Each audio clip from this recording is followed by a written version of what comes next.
여러분 이런 속담 들어보셨나요? 아니 땐 굴뚝에 연기 나랴. 예, 들어보셨죠?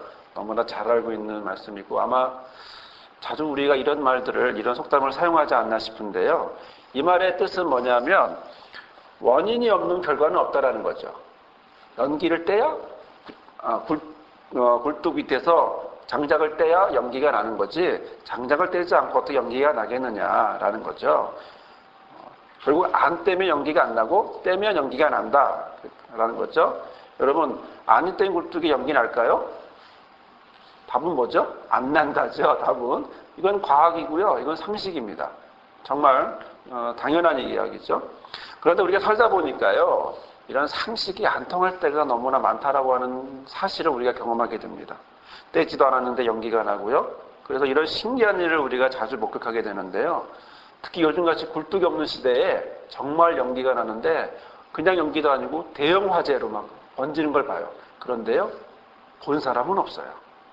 말로만 이렇게 연기가 났다, 대형 화재다라고 말하지 실제로는 본 사람은 없고 다만 말로만 들려올 뿐이에요. 어디에 대형 화재가 났대라는 거죠.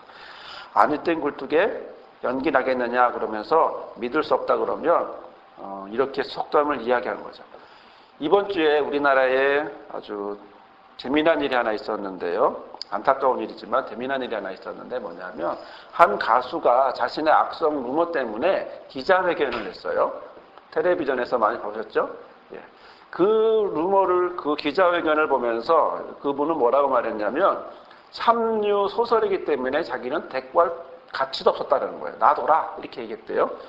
그런데 시간이 흘러가면서 어떻게 됐냐면 두 여배우가 결국 이니셜로 하다 보니까 두 여배우가 괜히 지목이 되고 그래서 그 여배우가 피해를 보는 그런 입장에 생기게 됐답니다. 그래서 이 가수가 와서 기자회견을 하면서 이야기를 한 건데 뭐냐면 여러분들이 그냥 써놓은 그냥 맞으면 특종이고 안 맞으면 상관없는 이런 식으로 써놓은 것 때문에 많은 사람들이 힘들다 이렇게 이야기를 하면서 또 그렇게 쓴 기자들을 향해서 뭐라고 말했냐면 여러분들은 펜으로 사람을 죽입니다라고 얘기했어요. 펜으로 사람을 죽입니다. 그러니까 여러분들이 다시 돌려놓으십시오 라고 이야기를 했어요. 참 안타까운 사실이죠. 자, 그러나 어디 이런 일들이 펜으로만 이루어지겠습니까? 실제로는요 사람의 손으로도 이루어지죠. 손이 뭐냐면 이제 자판을 두드려서 인터넷에서 악성 이제 댓글로 말을 이렇게 하다 보니까 그거를 당하는 사람들은 우울증이 걸리기도 하고 또 심지어는 자살을 하기까지 되는 그런 모습들을 보게 됩니다. 작년에도 여러분 이제 힘들어했고 또 자살까지 하게 된 것을 우리는 알고 있고 참으로 안타까운데 그런데요. 그런 사실에도 불구하고 어떤 누구도 책임지지 않아요. 책임질 사람이 없어요. 오히려 그 댓글을 쓴 사람들은 세상에 어디에서나 자연스럽고 아무렇지도 않게 그냥 자연스럽게 살아가고 있어요. 사람은요, 칼이나 총으로만 죽이는 게 아닙니다. 뭘로 죽이냐면 무심코 한 하나의 행동 하나가 말 한마디가 그냥 글 한마디가 지나가다가 했던 한마디가 그 말이 평생을 잊지 못하고 그렇게 기억나게 하게 만들어요. 상담을 하면서 어떤 분이 이야기합니다. 어렸을 적에 친구들끼리 하는 얘기를 잠깐 들게 됐대요. 무슨 내용이냐면 걔랑 놀지 마 이런 얘기를 들은 거예요.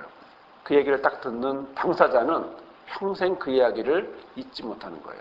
말한 사람은 기억을 할까요? 기억 못하죠. 들은 사람만 기억하고 지금도 20년이 넘은 지금도 그 말을 기억한다는 거예요. 참 안타까운 일입니다. 왜 이런 일이 생길까? 왜 이렇게 될까?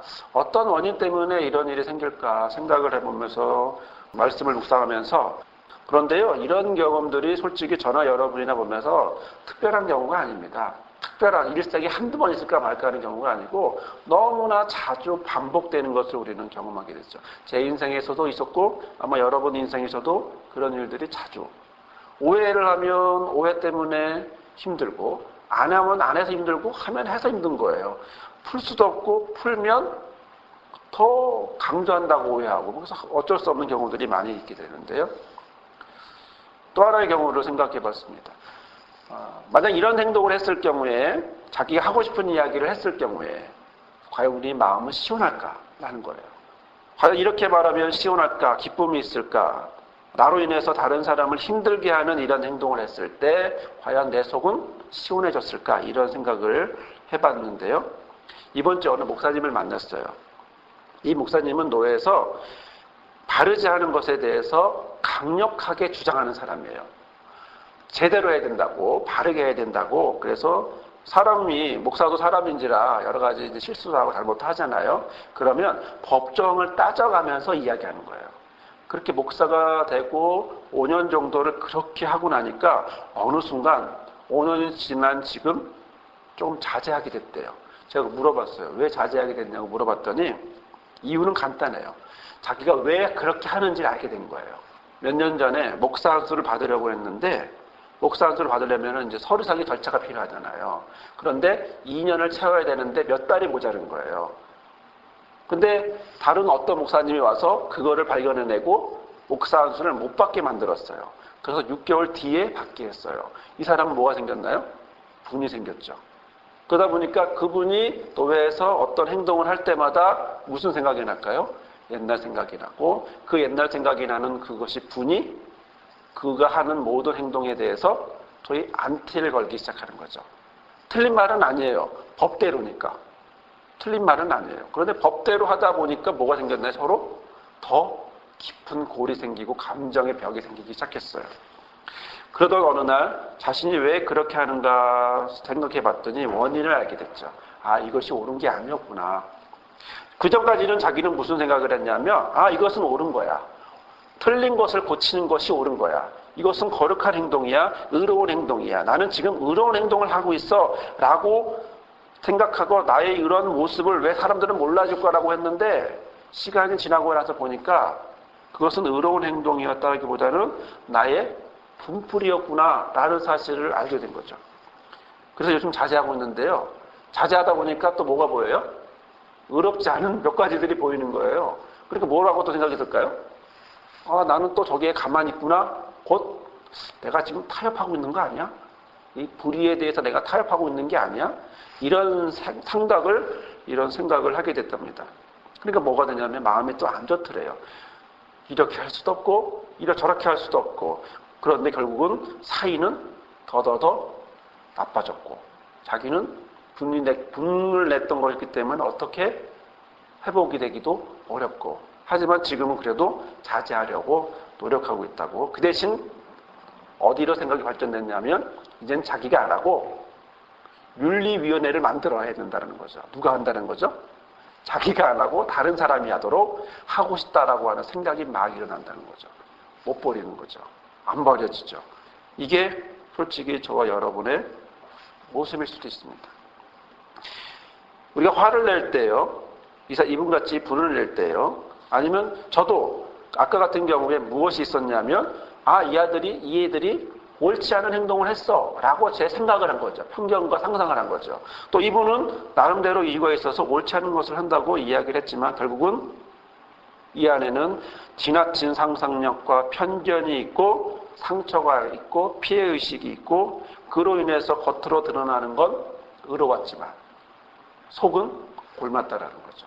골문 것이 나오니까 결국 그들과의 관계는 어려워지고 힘들어지게 되는 것을 이제 보게 됐습니다. 저는 이 과거의 일을 생각해 보면서 과연 이게 어디서 나올까 생각을 해봤더니 이 모든 일은 어디서 나왔나 봤더니 내 안에서 나왔다는 거예요. 내 안에서. 다른 곳에서 나온 게 아니라 내 안에서 그것이 나왔고 그리고 그것 때문에 많은 사람들과 주고받았다라고 하는 사실을 알게 됐습니다. 여러분은 어떠셔요? 여러분들 이런 경험들이 있으십니까? 여러분들은 혹시 그런 상처를 받고 있습니까? 아니면 그런 상처를 혹시 주고 있습니까? 다른 표현으로 말하면 받은 만큼 주고 있나요? 아니면 주었기 때문에 결국 또 받고 있나요? 어디서 움직이나 봤더니 내 안에서 계속 그러나 이 결과는 뭔가 봤더니요. 결과는 상처를 주고 상대를 힘들게 하고 나도 힘들고 서로 힘들게 되는 그런 모습이었다라는 것을 보게 됐습니다. 하지만 이걸 내가 원하는가라는 거죠. 여러분은 이런 모습을 계속 이렇게 살아가기를 원하시나요? 답은 아니에요. 우리는 그렇게 살고 싶어 하지 않아요. 내가 했던 말이 상대방으로부터 들리는 그 말이 서로 살리는 말이었으면 좋겠어요. 내가 했던 말 때문에 이 사람은 힘들어지고 어려워지고 죽이는 말이 아니라 또 그 사람 말 때문에 내가 힘들어지고 어려워서 죽는 말이 아니라 오히려 내 말이 상대방을 살리고 상대방을 기운나게 하고 또 상대방의 이야기가 나를 살리고 기운나게 하고 이런 말이었으면 정말 좋겠다라고 하는 바람이 또 어디에 있나요? 내 안에 있죠. 내 안에 두 가지의 마음이 있는 거예요. 상대를 그렇게 하고자 하는 마음도 있지만 또 상대에게 상처가 아닌 또 살리고 싶은, 죽이는 것이 아닌 살리고 싶은 그런 마음이 있다라고 하는 사실을 말씀을 묵상하면서 알게 됐습니다. 이것이 저희 기도 제목이죠. 이제는 말을 해도 상대를 좀 죽이는 말보다 살리는 말을 했으면 좋겠다. 이제는 앞으로 남은 삶을 사람 살리면서 살아야지 상처 주면서 살지 말아야지 이런 생각들을 하면서 이제 기도하고 있는데 이게 어릴 적부터 저의 기도 제목이었다는 걸 알게 됐어요. 나도 모르게. 어릴 적에요. 노래를 하나 배우게 됐는데 많은 노래도 아니고 딱 짧은 문구 하나만 배우게 됐는데요. 그 노래가 뭐냐면 평화의 기도. 주보 뒤에 나오는데요. 평화의 기도가 나왔죠. 언제 어떻게 배웠는지 모르겠어요. 다만 저의 귀 속에 저의 흥얼거리는 저의 노랫말 속에 항상 떠오르는 건 뭐냐면 주여 나를 평화의 도구로 써주옵소서. 이 말을 계속 언제부터인지 제가 볼 때는 제가 기억하기로는 중학교 이하나 초등학교 때부터 그런 말을 했던 그런 노래가 가끔씩 떠올라서 말했던 것 같은데 여러분 한번 그 노래를 한번 들어보시도록 합시다.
아멘.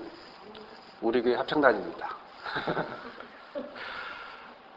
평화의 기도, 이건 저에게는 나도 모르게 언제부터 했던 기도였습니다. 어릴 적부터 나도 모르게 하나님이 듣게 하시고 흥얼거리게 하시면서 내가 있는 곳에서는 항상 평화가 있었으면 좋겠다.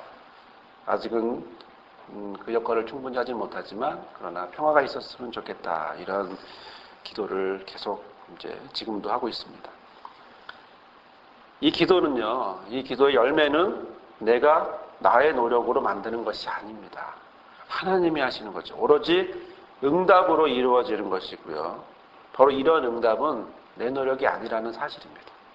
자, 그러면요, 우리의 기도에 모범이 되어주시고 모델이 되어주시는 예수님은 어떤 기도를 하셨을까라는 것이죠.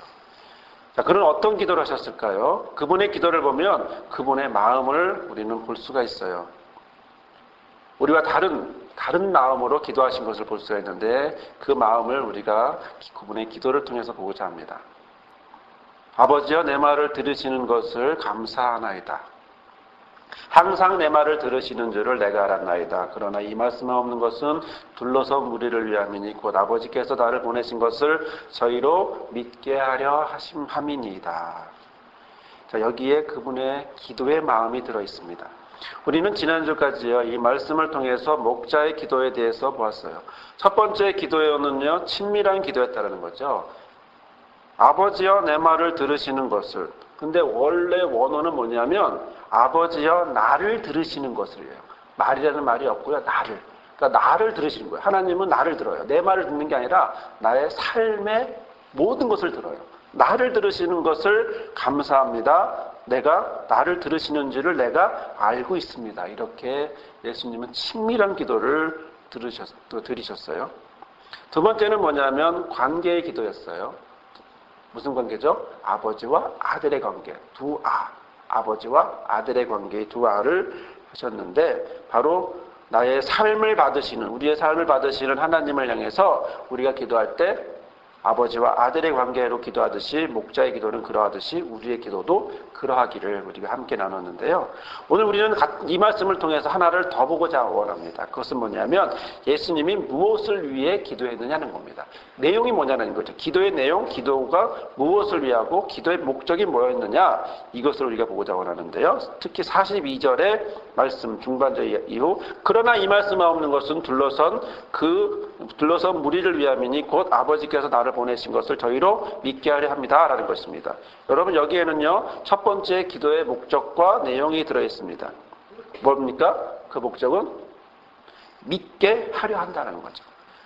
자, 이 상황이 어떤 상황이냐면 지금 예수님이 무덤 앞에 있어요. 죽은 나사로 앞에 있어요. 죽은 나사로의 무덤 앞에 서 있어요. 이 상황 속에서 사람들의 반응은 어떠냐면 아무도 예수님이 무엇을 하고 있는지 몰라요. 오로지 비난만 하고 있어요. 37절에 보면 그 중에 어떤 사람은 뭐라고 말하냐면 소경의 눈을 뜨게 한 이 사람은 죽지 않게 할 수 없었냐? 라고 비난을 하고 있어요. 예수님을 향하여 비난하고 있습니다. 어떤 누구도 예수님을 향하여 지지하는 사람들이 없어요. 이렇듯 어떤 누구도 지지하지 않는 상황, 뭘 하라고 하는지도 모르고 있는 상황에서 예수님은 무덤 앞에 서 있습니다. 그러면서 기도하고 있는 겁니다. 뭐라고 기도합니까? 하나님, 저들을 혼내주세요. 이렇게 기도하지 않아요. 오히려 반대로 저희들을 믿게 해주세요. 자, 여기서 믿게 하려 한다는 게 뭘까요? 뭘 믿게 하죠? 구체적인 내용이 뭐냐면 아버지께서 나를 보내신 것을 믿게 하려 한다는 거죠. 믿게 한다. 아버지께서 나를 보내신 것을, 내가 하나님이 보내신 생명을 주관하시는 하나님이 보내신 바로 메시아라고 하는 사실을 저들로 받아들일 수 있게. 그러면 이것은 다른 표현으로 말하면 뭘까요? 믿게 한다는 것은. 그것은 곧 살게 하려 한다는 거예요. 살게 하려. 왜냐하면 지금 이 상황은 나사로를 살리는 상황인 것처럼 그들도 살리기 위함이죠. 믿기 위해서 뭘 하려고요? 살게 하려고. 그들이 믿어서 하나님이 보내신 자임을 믿게 해서 나사로가 살아나듯이 그들도 살아나게 하고 싶어하는 것이 예수 그리스도의 마음이었어요.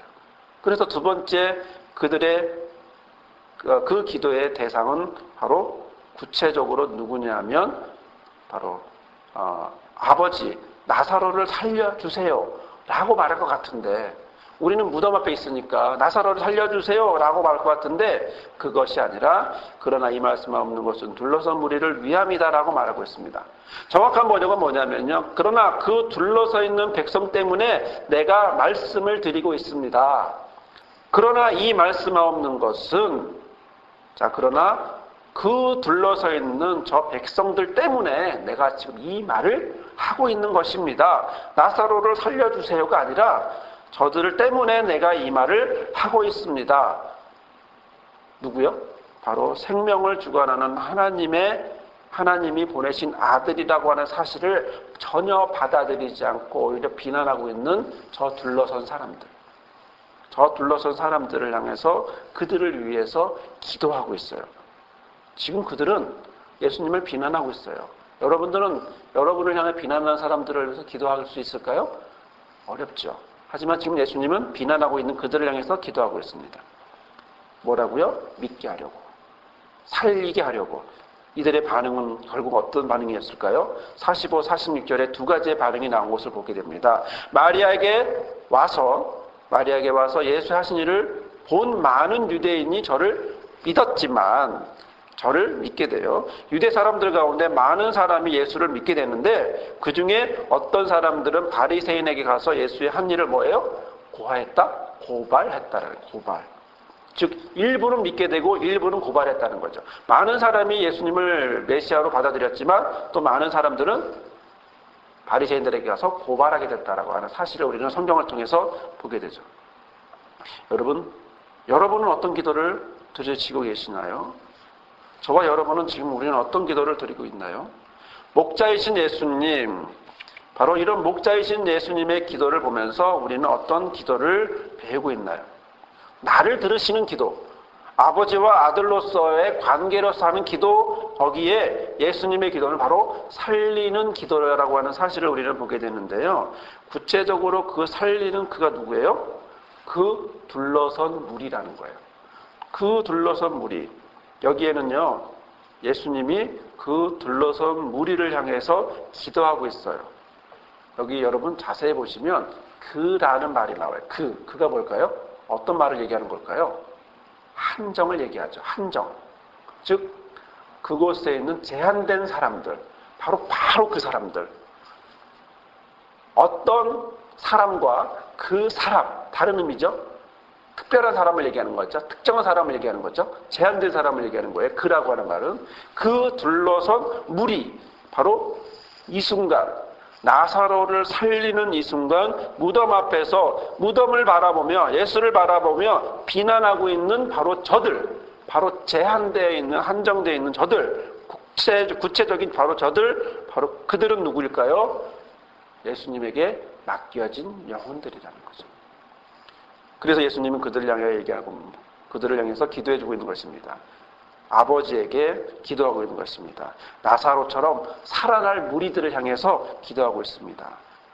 이것을 보고 경험을 하게 되고 나사로가 살아나는 것을 보면서 자기들도 살아날 것이라고 경험하게 될 바로 그들을 향해서 예수님은 기도하고 있는 것이죠.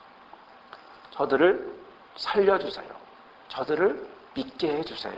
저들을 주님 인도해 주세요. 기도하고 있는 것입니다. 자, 그러면 예수님에게만 둘러선 자들이 있었을까요? 예수님에게만.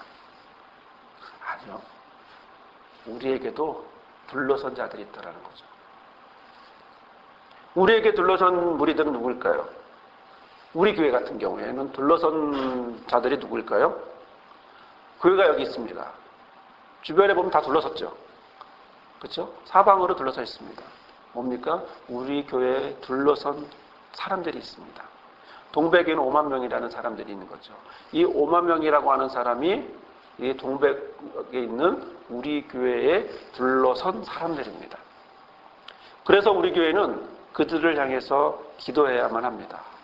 수많은 사람들이 둘러져 있기 때문에 그들이 우리 교회를 바라보고 회복과 성장을 간절히 바라고 또 하나님 앞에 자신의 마음을 드리고 삶을 회복하기자 원하는 그들을 향해서 우리 교회는 기도해야 합니다. 이것이 우리 교회를 세우신 하나님의 마음이고 또 둘러선 그들을 향해서 믿게 하는, 살리게 하는 우리의 기도라는 거죠. 우리의 기도는 바로 이런 동백에서 용인으로, 용인에서 경기도로, 경기도에서 한국과 세계로 넘어가는 바로 내 주변을 둘러선 바로 그 사람들, 바로 우리에게 어떤 눈으로 볼지라도 우리는 그들을 향해 뭘로 본다? 살리는 눈으로, 살아나야 할 눈으로 본다라고 하는 사실입니다. 이게 우리 교회에 둘러선 자들입니다. 그러면요, 우리는 저와 여러분의 삶 속에서 둘러선 자들이 있을까요? 저와 여러분들의 삶 속에 둘러선 자들은 누굴까요? 저와 여러분의 삶 속에서 첫째는 자기예요. 자기. 첫째는 자기예요. 자기가 바로 기도의 대상이에요. 내가 기도의 대상이에요. 왜요? 나는 회복되고 싶어하는 사람이기 때문에, 성장하고 싶어하는 사람이기 때문에, 또 왜곡된 편견을 갖고 있는 나이기 때문에, 나는 상처를 주고 또 상처 때문에 힘들어하는 사람이기 때문에, 또 편견을, 이런 어려운 모습 때문에 살아가기 때문에 내 자신이 바로 둘러선 자 중에 하나입니다. 예수님은 예수님을 위해서 기도하듯이 우리도 우리 자신을 위해서 기도해야 되는 거죠. 두 번째는요, 그 다음 단계는 바로 가족이죠. 남편을 위해서, 아내를 위해서, 또 다음 세대를 이끌어갈 우리 자녀들을 위해서, 바로 이들이 바로 다음 세대를 이끌어갈 자녀들이기 때문에 위해서 기도해야 합니다. 세 번째는요, 더 넓혀지면 이웃이죠. 둘러싼 이웃. 아직 복음을 모르는, 아직 회복과 성장으로 나아가지 못하고 지치고 힘든 마음과 영혼을 가지고 있는 그들을 향해서 우리는 기도해야 되는 거죠. 여러분, 둘러선 사람들을 위해서 기도한다는 것 무슨 내용입니까? 나, 가족, 이웃, 우리 교회, 또 주변에 있는 모든 사람들을 위해 기도하는 건 뭡니까? 살리라는 거죠. 살리게 해 주십시오. 그들을 살게, 믿게 하려 합니다. 살게 해 주십시오. 바로 이런 예수님을 보내시고 그 보내신 그들을 향해서 아버지께서 나를 보내신 것을 저희로 믿고 살게 하려 합니다. 라고 기도하는 저와 여러분이 되기를 바랍니다. 이 말씀 드리는 것은 바로 둘러선 그들을 위함이라는 거예요. 예수님의 기도는 바로 살리는 기도였다는 것입니다. 사랑하는 성도 여러분, 우리를 둘러선 자들이 보이십니까? 우리를 둘러선 바로 그 무리들이 보이십니까? 그들을 향하여 우리는 어떤 마음으로 그들을 향하여 볼 수 있을까요? 예수님의 마음으로 다가가는, 또 예수님을 닮아서 다가가는, 또 예수님이 드렸던 살리는 기도를 우리가 드리는 그런 여러분이 되기를 바랍니다. 그 모습의 결과는 두 가지의 반응으로 나옵니다. 하나는 믿고, 하나는 다른 행동, 반대 행동을 할 수 있겠죠. 하지만 끝까지 실망하지 않고 끝까지 살리는 기도를 통해서 나를 살리신 하나님이 우리 둘러선 자들도 함께, 우리 가족과 이웃과 주변에 있는 모든 사람들도, 세상의 모든 사람들도, 둘러선 모든 사람들도 살리고자 원하는 예수 그리스도의 마음을 담아서 기도하는 저와 여러분을 통해서 응답될 때 저와 여러분은 회복과 성장으로 나아가고, 또 많은 사람들도, 주변에 있는 사람들도 회복과 성장으로 나아가는 줄 믿습니다. 이 은혜가 저와 여러분에게 충만하시기를 주님의 이름으로 축원합니다. 아멘. 사랑의 주님, 우리 가운데 함께 하시니 감사합니다. 우리에게 기도의 모델이 되어주시고 모범이 되어주시니 감사합니다. 사람을 살리는 기도를 보여주시니 감사합니다. 주께서 이 말씀하는 것은 둘러선 무리를 위함이라 말씀하셨고, 또 아버지께서 나를 보내신 것을 저희로 믿게 하려 합니다 말씀하셨으니, 주님, 우리의 모습이, 우리의 삶이, 우리의 기도가 살리는 기도 되게 하여 주옵소서. 우리를 둘러선 사람들, 나 자신과 우리 가족과 이웃을 향해서 기도하고 살리는 기도되고 살리는 말하고, 또한 그로 인하여 많은 사람들이 살아나서 예수를 믿었던 유대인같이 우리를 통하여서도 예수님을 믿는 그런 은혜가 우리 모두에게 충만할 수 있게 하여 주옵소서. 예수님의 이름으로 기도드리옵나이다. 아멘. 이제는 우리와 함께 하시는 아버지 하나님의 크신 사랑과, 또 그 아버지에게 보내셔서 믿게 하시고 살리게 원하는 살리는 기도하시는 예수 그리스도의 은혜와, 또한 그런 모습으로 살아갈 때에 성령으로 역사하게 하시는 성령님의 도우시고 역사하시고 함께 하심이 오늘 말씀을 들으며 예배하며 우리의 삶의 모습이 예수님처럼 살리는 기도하며 나 자신을 살리고 가족을 살리고 또한 이웃을 살리는 그런 결단을 하는 모든 성도들 삶 위에 우리 교회 위에 또한 미래 목자와 다음 세대를 이끌어갈 리더들 삶 위에 이 나라 모든 그리고 세계 모든 믿는 자들 삶 위에 영원히 함께하옵시기를 예수 주의 이름으로 축원하옵나이다. 아멘.